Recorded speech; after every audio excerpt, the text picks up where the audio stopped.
এখন বলেন। এখন প্রশ্ন আছে স্যার, এই যে আমি 4টা কার্ড নিয়ে আসছি বিভিন্ন কোম্পানির, যেখানে লেখা আছে 2 দিন মেয়াদ, 19 টাকায় 2 দিন মেয়াদ। এটা হচ্ছে বাংলা লিঙ্ক। এখন আছে 19 টাকায় আপনার 24 ঘন্টা মেয়াদ রবি।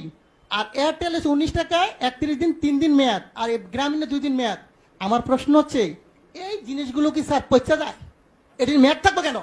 আমার প্রশ্ন হচ্ছে, মানুষের টাকা আপনি মনে করেন আমরা যদি 20 কোটি লোক হই, যদি 20 টাকা করে ভরি, আর একদিন সবাই কথা বললাম না, কত হাজার কোটি টাকা এই কোম্পানি নিয়ে যাচ্ছে, সিস্টেমের মাধ্যমে নিয়ে যাচ্ছে। এর আগে আমি বলেছিলাম, একটা নিউজে দেখাইছে 17 মিলিয়ন ভিউ হয়েছে।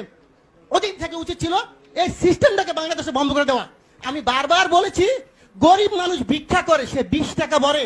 আপনি হয়তো জানেন না, আজকে বললাম সে তার মা মারা গেছে, বাপ মারা গেছে, সে কথা বললো না, তার মানে আমার টাকা চলে যাবে? হয় কেন?